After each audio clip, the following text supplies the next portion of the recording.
In a quiet corner of Nigeria, where the red earth warms your feet and the wind tells stories through the trees, lived a small girl with big eyes and bigger dreams. Her name was Adeora.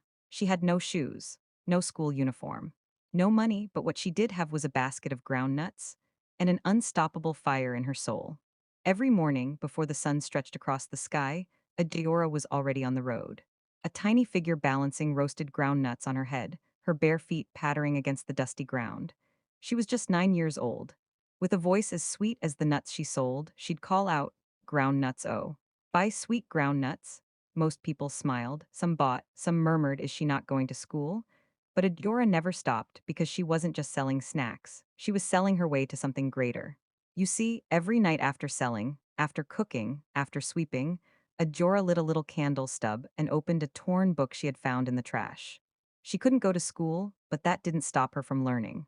She traced the letters slowly, sounding them out. A, B, C. Her tiny lips moved in the dark, reading dreams only her heart could hear. One day, fate crossed her path. A young teacher, new to the village, saw her selling under a tree. He bought a cone of ground nuts, tasted it, smiled, and asked, "What's your name?" Ajora stood tall. "I'm Ajora, and one day I will build a school." The teacher blinked. "Do you go to school?" She shook her head. "Not yet. But I teach myself every night." That moment changed everything. The next day he returned with a notebook, then a pen, then an old bag. Soon he was teaching her letters, then numbers, then words, and Ajora, she flew. Years rolled by like seasons. Ajora earned a scholarship. She studied education, then business. She worked in the mornings, studied at night. She sold ground nuts, then pastries, then books. She saved every coin, every single naira. Not for clothes, not for a car, but for her dream. And one day, with the little savings she had and the help of some kind donors, she built a small structure.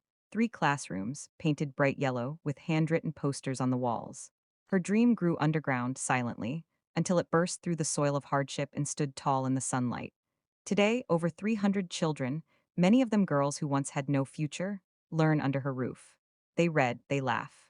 They dream, and at the gate of the school, carved in wood, are the words, "I sold ground nuts, now I build mines." So next time you see a child with a tray on her head or a basket in her hands, look closer.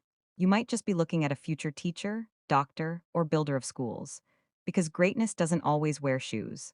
Sometimes it walks barefoot with a basket of ground nuts and a burning dream. The day the Groundnut Tree Academy opened, the entire village came out to see. Mothers wrapped their daughters in bright wrappers. Fathers who once laughed at Adeora's dream stood in silence. Children clutched plastic chairs and wooden stools, eager to sit inside a real classroom. Adora walked through the school gate, not in high heels or fancy clothes, but in the same type of slippers she wore as a child. Her voice shook with emotion as she addressed the crowd. "This is not just a building," she said softly.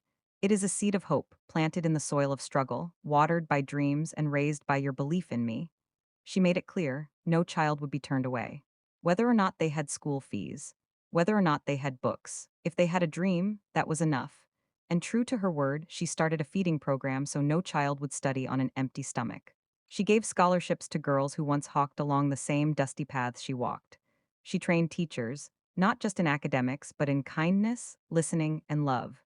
In just a few years, the school grew. From 3 classrooms to 12, from 50 pupils to over 300, from one groundnut seller to a community of dreamers. One day, a journalist visited and asked Adora, "How did you do it? What was your secret?" She smiled and pointed to a tree in the schoolyard, an old groundnut tree, grown tall and strong. "This tree began with a single seed, so did I," she said. "I sold groundnuts. But I never sold my dream." And as the sun set behind the school buildings, you could hear laughter, the laughter of children who once had nothing, but now had a future. Thanks to a girl who dared to dream. With a basket of groundnuts on her head and a school in her heart.